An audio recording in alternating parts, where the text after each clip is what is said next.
You are one decision away from the next chapter of your life. Today, welcome back to Be You and Be Real. We're talking about chapter 4, and I have a special guest, Michele Ogston, that's going to be talking about growing pains. So if you're ready, tune in. Let's cue up the music. Welcome to the Be You and Be Real podcast. I'm your host, Nathan Daniel, and I'm excited that you're here because I want to help people tell their story. Because if you don't tell your story, no one else will. So we're going to jump in and have real conversation with extraordinary people. Let's open the next chapter of the Be You and Be Real podcast. All right, so today I'm excited to introduce our guest, Michele Ogston. Michele, welcome to the show. Hi, Daniel. This is great, Nathan. It's so wonderful to be here, and I'm honored. I feel like I've watched this grow. Like it's been in the little baby stages, and now I actually get to be here. It's like this is a wonderful experience. You know, it was interesting as we were having a one-on-one. We're a part of a networking group together, and we were having a one-on-one conversation, and yeah, it was interesting. All of a sudden, I think we were having a conversation and I do what I do. And I kind of look off a little bit and you're like, oh, Nathan's got something cooking. So anyways, in that moment, it was like, okay, this thing can be a reality. And I was like, you've got to be one of my first guests on the show. So thank you for being here today. Yeah, you're welcome. It's an honor. Well, all right. So today I want to jump in and I want to open up a chapter of your life. And I want you to have the stage. Okay. Before we get to the chapter, though, I want everybody to understand who is Michele. So can you tell us a little bit about yourself, where you're at, and maybe if you want to, what you do, okay? All right. So yes, I'm Michele Ogston. I'm a certified intuitive life coach. I actually specialize in mindset, particularly to where we're going to get to because of the chapter in my life. I'm here in Northern California. I'm born and raised. I love it here. Ocean's my passion. So very connected. I am also a psychic medium. Some people don't know that, but that is actually part of what I do. When I work with clients, I definitely blend that intuitive side into working with people. So that's awesome. That is part of the story. That's cool. Okay. All right. Well, and we're going to hear the rest like behind the scenes a little bit because it's going to get a little personal today with you in this chapter. We're going to uncover some stuff and there may be some emotions and everything. So this is a safe space for you to do that. But along the way, these lessons that we learn in these chapters are actually how we are crafted. So again, thank you for being on the show. Let's dive in and we're going to open the chapter with Michele, chapter 4, titled Growing Pains. Okay. Yeah. So Michele, let's jump in and let's start at the beginning. Okay. So in the very beginning, you mentioned to me you're one decision away from changing your whole life. So tell me a brief description and a story where you saw that in your life. All right. So this is really my motto. I live by this, and I have seen this actually play out in reality where one decision either way can actually change the trajectory of your life for the better or the most positive direction or not so positive. And I have learned to really live by this motto of really contemplating your decisions. You know, I always hear this like saying like life is short, do things. And I do agree with that on a certain extent, but I also think that for the majority of us, life is long. Like if we're lucky, life is super long and we live with the decisions that we make. And so let's be thoughtful about those decisions that we're making. So I love that. Well, so let's go back. You had an event happen in your life.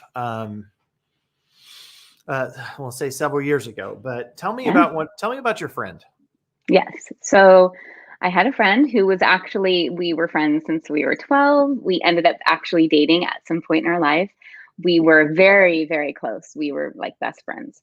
And I was actually one of the closest people to him. And he went through a very depressive time in his life when he was about 28. He was very successful. On the outside, you would never have known the turmoil he was in. He owned lots of things, had a great job, was doing really wonderful, but just had so much shame about struggling with some depression that he was suffering from and could not get his way out, couldn't ask for help. And they watched him slowly deteriorate over, it was about a 9-month period where he actually chose to kill himself. And I was one of the last people to actually speak to him before he died. I knew he tried to do it the night before. It completely changed my life. It's part of the passion of what I do now, is working with people. No one suffers in silence, to really create, especially a safe place for men. Men have the leading cause of death is suicide for them. So it is a huge epidemic in our society, and it did change the whole course of my life. I knew at that time I wanted to do something with helping people in suicide, but I didn't know how it was going to show up. I was already in training intuitively, and I had been doing that studying since I was 16. So that was already a part of my life. But the coaching side wasn't there yet. It was kind of just like peeking in a little bit to show me. I'm incredibly grateful for it. It did provide a lot of knowledge for 15 years later when I was in my own turmoil. Yeah. So, okay. So he passed. And of course, I'm sure that was very traumatic. Like, as close friend to this individual, how did you feel? Like, what were your emotions at that time? Oh my gosh. It was a mix of emotions. I mean, at the end, if anyone's listening who has either suffered from depression or dealt with somebody losing someone to suicide, it's a very different death. I had actually lost somebody else to death, another man I was dating a few years prior to that. So I had experienced death on a very intimate level before that. But a death from suicide was completely something new. Because we were so close, I mean, we talked multiple times a day, noon and night. There was a void, like it was a very lonely feeling. There was honestly a sense of relief. He was so depressed and so down, and I couldn't save him. I mean, this is how I felt at the time, was that I couldn't save him. I blamed myself. I was angry with other people who I felt like didn't reach out to him. I had to go into some grief therapy and grief counseling afterwards, because I had a lot of emotions that just I couldn't work through on my own. That was probably my third therapy attempt, really, was like working through grief counseling and how to navigate that. It was incredibly challenging. And I was a mom at the time. So it was like trying to compartmentalize my own feelings and be very present as a mom. It was probably one of the most challenging things I've been through. Okay. And so, I mean, a lot of emotions, and I heard you said you blame yourself, and there was I mean, there's an element to that, but I want to fast forward a little bit, and then you kind of entered into your own phase, right? There's a moment 15 years later, right? You kind of, I don't want to say buried that, but that was kind of, let's just say it went down a little bit, like into the vault. Yes, I think. Oh, go ahead. I'm sorry. No, go ahead. 15 years later, tell us about 15 that. years later. I think what I had learned was that, death is not something we can rationalize. And we start to try to rationalize death, and we can't. We'll never really know the reasons why. Maybe later we do. I think I know now, but at the time I didn't. And I was as healed as I was going to be in that moment. So 15 years later, I'm in my own marriage. I am on kind of experiencing similar to what he was experiencing, which was on the outside. I looked like I should be very, very happy. I was married. I was, part of the PTA. I have 2 beautiful, healthy children. My parents are still alive. Like, I have a lot of things to be very grateful and happy for. And I was absolutely miserable. I had so much shame again and guilt over, why can't I just be happy? Like, this is what I wanted. I wanted my whole life to be a mom and to have a husband and raise my children. And I couldn't wrap my head around, like, why wasn't it working? Why was I not I was supposed to be happy. This is not part of the plan. Like, part of the plan was like, check this box, check that box, and now I'm going to be happy. And I was not. And I tried to do the things that I thought would make me happy. So I tried to work out. I was eating healthy. I was involved in the community, and it wasn't working. And I had started to talk to my husband at that time about, I'm not happy. Things aren't working. And I was really sort of dismissed at that time, which left me feeling really alone. And I didn't talk to a lot of people about it. Just kind of my close friends knew. And it wasn't until one day I had dropped my kids off at school. Luckily, I work from home, so I have that luxury. And we got a mass email and a mass call from the school letting us know that one of the women who was part of like our PTA and our big group that we all associated with, she actually dropped her kids off as well, but she chose to kill herself. And it absolutely changed my life. Like her death actually saved my life. Because in that moment, for myself, like right prior to that, I was literally sitting on the end of my bed just thinking, would my kids be better off if I wasn't here? Like, is my depression affecting people? Am I a burden? I mean, I was so scared that I was like a burden to my parents, or would I disappoint people if I left my marriage? I was so wrapped up in the fear of what people thought with 100% certainty. Like, I really believed these things, like people were not going to accept me or my children, or it was just going to be this horrible, horrible thing if I left and was going to disappoint my parents, that I just really did start to contemplate, could that be my next one decision? Would that be my next one decision? It was her name was Jade. It was her decision. It was my friend Josh's decision. So clearly people get to this place, and I don't think anybody wants to. I don't think anybody really wants to leave. And when you feel like that's your only option, and luckily, I had this experience 15 years ago where I saw this progression of depression just slowly take away his life. And I knew, I was like, if I don't get help right now, maybe my one decision would be that one day. Yeah. And that was enough to freak me out, completely freak me out. I'm not kidding. I picked up the phone that day. I reached out for help. I started therapy, started coaching, and I learned a lot. I learned about how to not be codependent. I learned about, learning not to worry about what people think. I learned what was really important in life. And I think I was very confused on that. A lot of guilt. Mm-hmm. Wow. So in this chapter, there's a lot to unpack here, but looking back at that moment, like you're doing the things that society is saying, like, you should be doing this, you should be happy. Yeah. And in yourself, like, hey, this is what I've wanted my whole life. Society says I should be acting this way and doing this and feeling this way, but I'm not. And then another moment comes along where it sounds like you saw yourself in that person's shoes and possibly walking down that same path. And that ultimately kind of rattled you back to the 15 years earlier. And so, absolutely. And woke you up. And so now, like, you're in counseling and you're getting help and you're working through all of this. And as you're growing, talk to us about those growing pains that you went through at that time and what you realized. Those were some growing pains. It's true that before you get to the light, you have to be in the dark. And so I was very much in the dark and questioning my identity, and just in the sense that what I thought would make me happy. And I think this is something in society we do, is we put these markers. And I heard a really good saying the other day from Brene Brown, which was, the shame is in the prerequisites. And I was like, that was my life.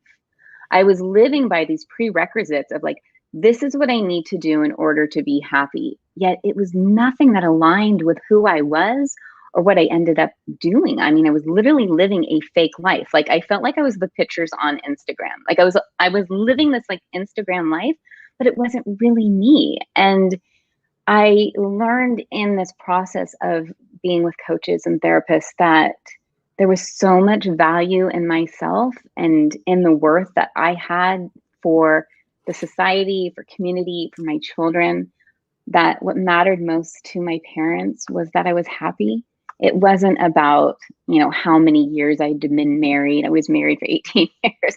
So, I mean, it wasn't a short term. I mean, this was a long-term, equation here of spending a lot of years with the same person. So there was a lot of shame in that, guilt. I mean, I think we all get married and think, oh, we want to be married for, a lifetime, 50 years. We want to hit that marker. And I realized it just wasn't for me. And going through that took a lot of ripping back the layers of like what was really underneath. I had a lot of I had PTSD. I learned that. I didn't know that. I actually had a lot of trauma in my childhood That would be a whole other show, It's a whole nother chapter. Okay. whole other chapter, Nathan. But I learned so much about myself that I had just been burying all these years, and becoming very aware was the first step of being like, I'm okay. Yeah. Like, this is me, and I'm okay, and I'm not perfect. And like owning that, like owning like I'm not perfect and that's okay, was life changing. I had so much like guilt in that. I was like, I'm not perfect. Yeah. Well, you know, that's powerful right there. Like once you have that moment, like, hey, I'm not perfect and I don't have to be perfect, right?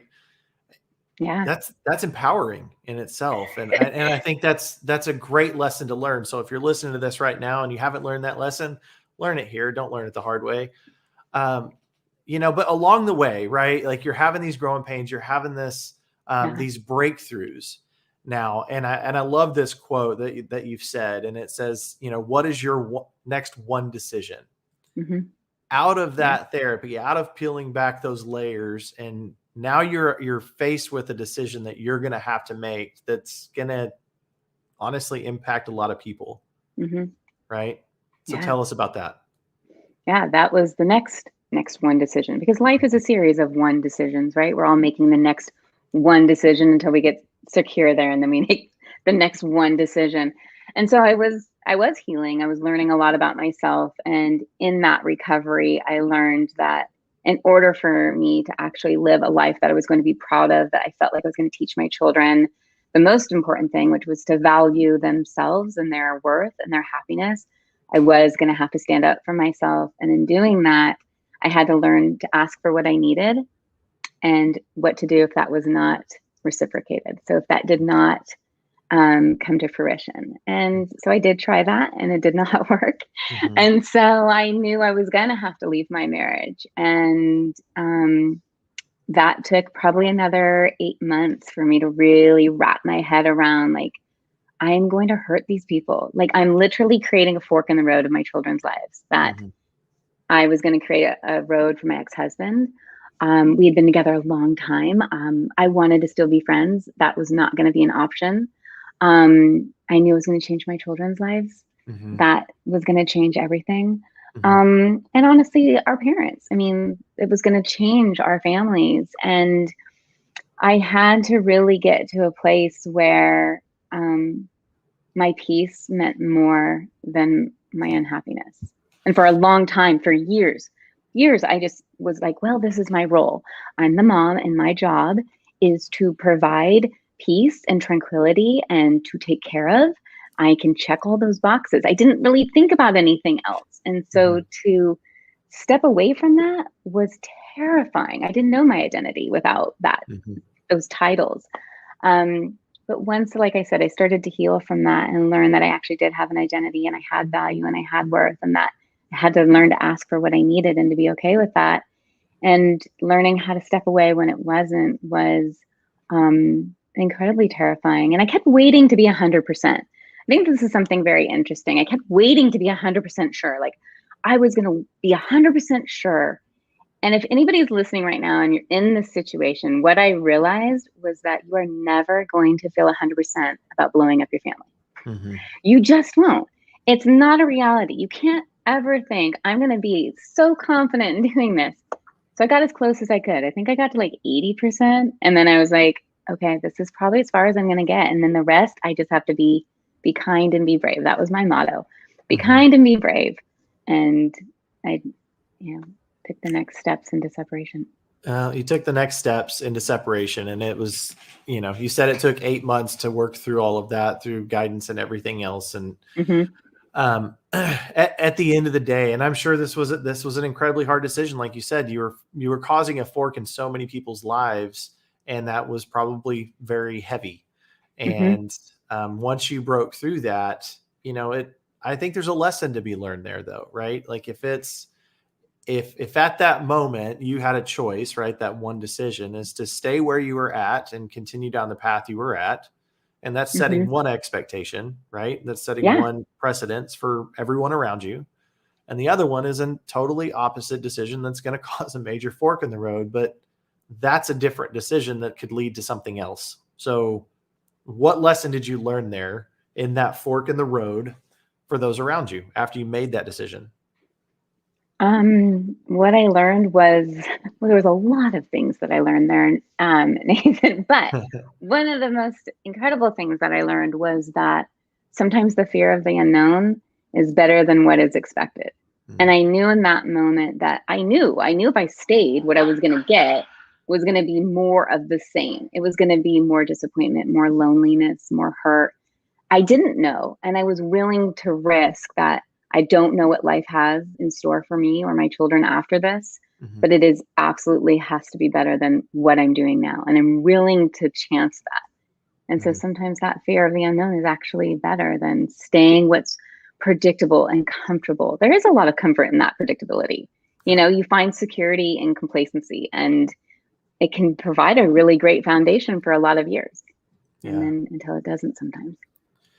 Security and complacency. Okay. So now, like, fast forward, you've had a lot of growing pains in this chapter. You made decisions that have impacted everybody else. Like, there's like tons of lessons along the way that I'm sure that you've learned and you've shared with us today. So wrapping everything up, like with growing pains, right? That's the chapter that you're sharing with us today. Yeah.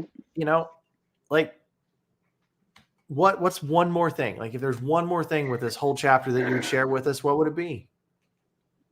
That if you believe it, you can have it. I really wasn't really sure of that. And I remember being in therapy, and this was after my divorce. And I was talking to my therapist, and she was like, I told her, I said, I think my barometer for choosing men is broken. I think it's completely broken. I mean, let's be very honest. This was not my first failed relationship. So I felt like I had this pattern of really picking the wrong men. Like, I was really good at it. And so I felt like I had this broken barometer. And she was like, you need to start manifesting everything that you want in somebody. I thought she was absolutely crazy. But she's like, no, I want you to go home and I want you to write down everything you want. I mean, it can be anything. She's like, you want him to be a good kisser? Write it down. She's like, you want him, like, whatever. You want him to eat oatmeal? Whatever it is, you just write it down. Okay, so I did. I was like, well, I have nothing to lose, okay? Yeah. My way was not working. So I was like, okay, I'm going to do this. So I literally wrote down every single thing I could think of. And as I was dating, I would like, no, I don't like that. And I would cross it out and I would put something down. I literally manifested my husband. Do you remember that movie, Weird Science? Oh, yeah. Yeah. You really like build the person. Yeah. I'm like, oh my gosh, I actually did this. And so I do believe in the power of really putting your thoughts and your ideas to really what you want out of life, what you're wanting to create, what your ideal sort of partner is, or job, whatever it is that you're really wanting to come to fruition. Is that I learned that there's so much power and positivity and the thoughts towards actions that really actually can manifest just from our thoughts. That's why it's so important about like what we think we are, what we think is, because it does actually work. And, you know, I was happy on my own. I mean, I was at peace. I was so much happier. I mean, literally the day my husband moved out, I was so elated. I was like, oh my gosh. So it wasn't like I needed to be married again to then be happy. I just had found so much worth in me that then I started to attract people who were at that level of worth and that level of self-love. And I think sometimes that's what we forget, is that you will only attract what you are capable of thinking. So if you're low, if you're low over here, your vibration is low, that's what you'll attract. I had to learn how to really raise that to really take care of like everything else and just manifest that towards me. So that's a great lesson. So power and positivity and raising your level of awareness to what you desire to have. Yeah. So I think that's a great lesson. Well, Michele, thank you for coming on, and thank you for sharing this chapter of your life. If you're tuning in and wondering who we're having a conversation with today, we've been talking to Michele Ogston and chapter 4, talking about growing pains. So again, Michele, thank you so much for coming on the show and being a guest with us. Yes, thank you. Thank you so much, Nathan. It's been an honor. I hope somebody gets something out of it. Yeah. I'm sure they will. I'm sure they will. Well, So thank you for tuning into chapter 4. I'm excited and I hope you learned some lessons with this today. And if you're somebody who wants to share your story or needs help sharing your story, this platform is for you. And if you want to be a guest on the show, go to beyoubreal.com to find out more and we can set up a quick call. My name is Nathan Daniel. Thank you for being with us today. And we'll see you on the next episode of Be You and Be Real as we open up the next chapter. Well, thank you for tuning in to this chapter of the Be You and Be Real podcast. If you like what you heard, be sure to subscribe and leave us a 5-star review. If you or someone you know is looking to share your story, go to beyoubreal.com to inquire how to become a guest on the show. Until next time, live your life on purpose. Be you and be real. We'll see you in the next